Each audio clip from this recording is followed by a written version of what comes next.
welcome to Fandamonia Ltd's Weekend Review.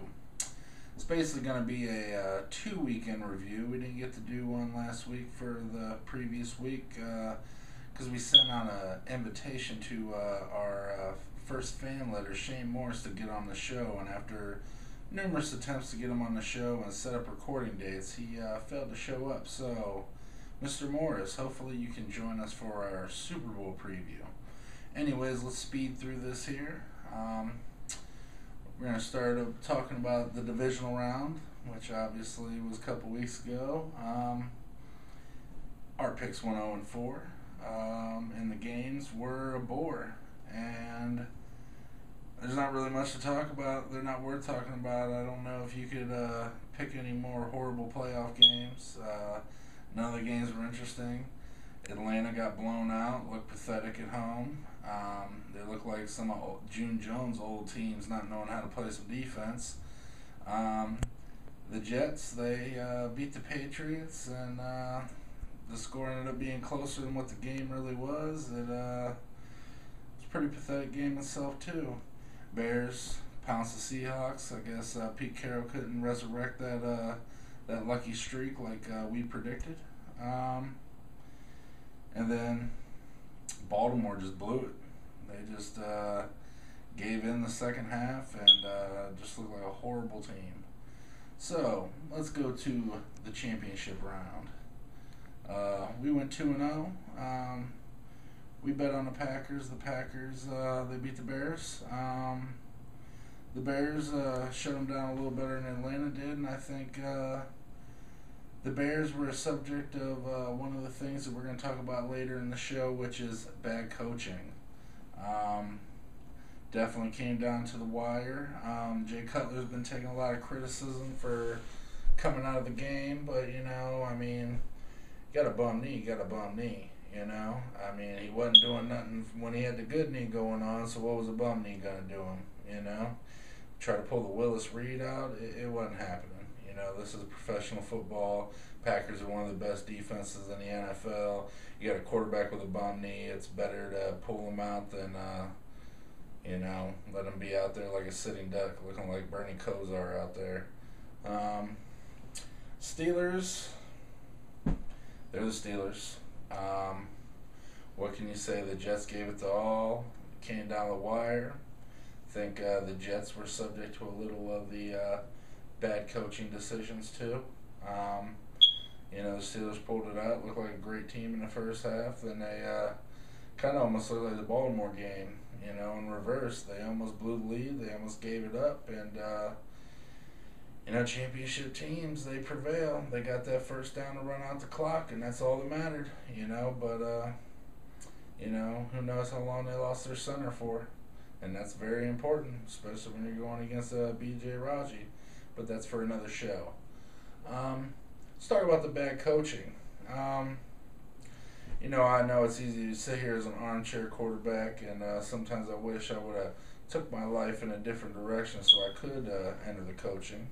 And if you're a bad high school football team in the state of Ohio and you need a coach and you're willing to take a risk, give me a call or email me, fandamonialtd@att.net. Coach your team. Anyways, horrible coaching. The Bears, what are you thinking, coaches? You got this third-string quarterback, barely seen the light of day, rallies your team. Hey, back over here, cameraman. Rallies your team back, okay? You got the ball the last few minutes, driving, trying to tie the game. You got it 3rd and 1. What do? You call timeout when Forte's actually been running the ball looking like, he was like Earl Campbell powering through there. And what do? You run a freaking reverse. So you take the job as a coach is to take pressure off the quarterback, especially a young quarterback, a third-string quarterback. Instead, you put all the pressure on him, 4th and 4. Come on. That's why you lost the game. And also on top of that, you're getting the ball. They were loading 8, 9 in a box against that young quarterback. Why didn't you throw any play-action passes? You know, you had all them safeties up, everybody in a box. Throw a play action pass. You could have threw a play action bomb to Knox, who's got speed out of this world, and maybe it would have been something. Because I mean, it's not like, you know, the stats are going to look crappy because he threw 2 interceptions to 1 touchdown. But that third string quarterback was putting in work. You know, he was doing a good job. You know, you got to mix up the coaches, especially someone that's as pass happy, egotistical as Mike Marks. You got to throw some play action in there. You got to do something better than an end around on 3rd and 1 when you're driving for the game to take the pressure off that young quarterback. And then the Jets, you know, you got the ball down at the 1 yard line and run 2 straight passing plays. Not a fade, you know, not a fade to Santonio Holmes, which he made. You know, obviously he can do it. He did it in the Super Bowl. You know, you run some quick slants where the defense can jump up and bat the balls down. Then you try to run the ball in. Run it one time. Then maybe try a couple passes. Mix it up. Maybe do some naked bootlegs. Something. I mean, we're talking about the Steelers' defense.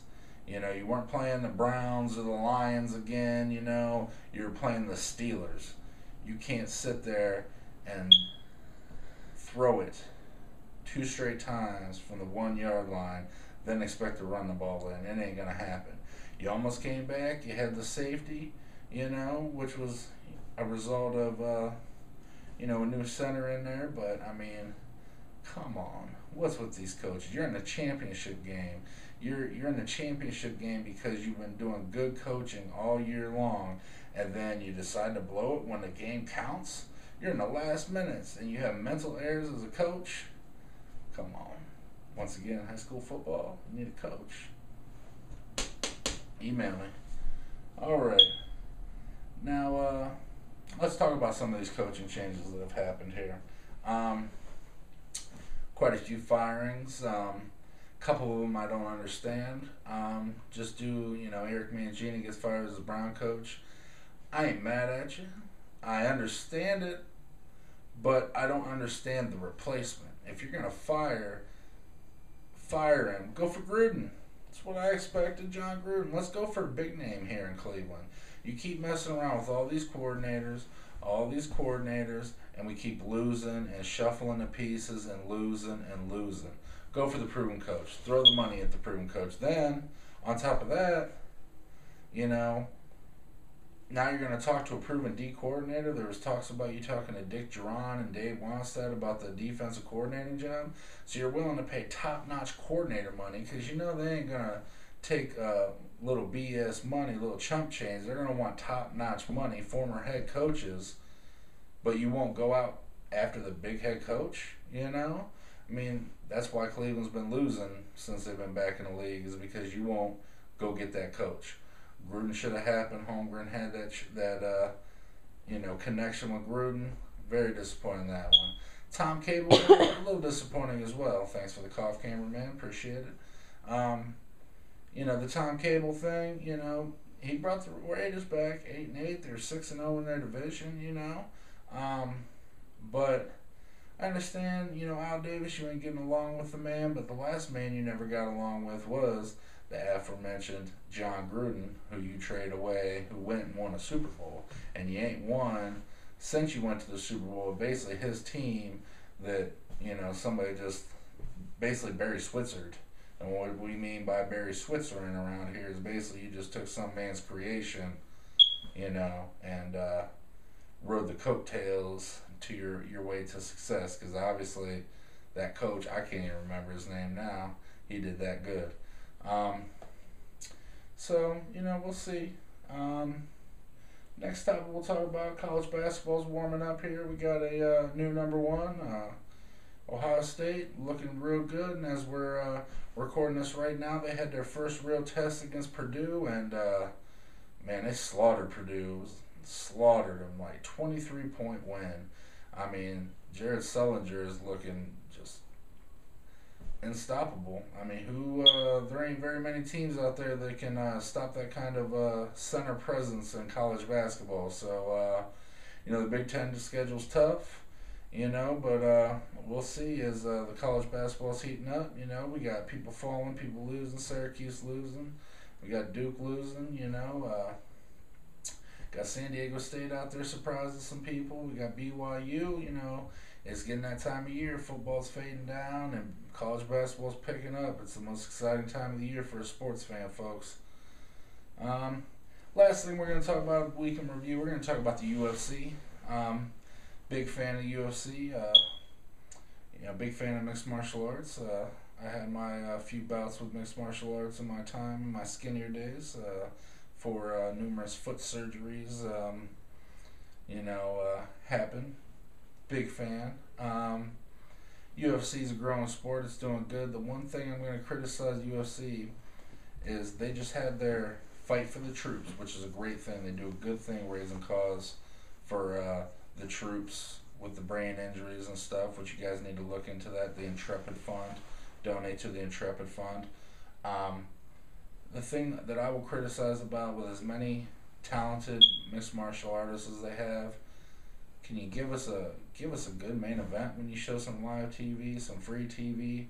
Even some of these pay-per-views. I mean, if you want me to spend $55 on some pay-per-views, you need to give me some title fights. You have more than enough. You got your champions fighting every 8 months. You can give us some top-notch, contenders on TV. For these fight nights, for these Ultimate Fighter finales. Give us some good. This Rich Franklin, Forrest Griffin fight. Make that a main event for the Fight for the Troops. Give us somebody. It's the first time I can remember that a UFC fight was on that I really did not watch the whole fight, that was free. And I used to be an avid pay-per-view buyer. You can ask my wife, who is the cameraman. I used to dump money into them pay-per-views. Now, might buy 1 or 2 a year. That's it. And it's not because I'm a waning fan. I love mixed martial arts. I love watching them fights. It's just, you got all that talent, man. Give us somebody on TV every now and then. Give us some good cards, you know what I'm saying? So, that's about it for our week in review. Shane Morris, where are you? We're extending. We're going to have a Super Bowl roundtable. Hopefully you see this and you get a hold of us. Once again, Phantomonia Ltd. You can reach us, email us at phantomonia@att.net, phantomonialtd@att.net. Follow us on Twitter, twitter.com/phantomonialtd, or find us on Facebook. Do a search of Phantomonia Ltd. Hit that like button, you know what I'm saying, and thank you for watching. You guys have a good one.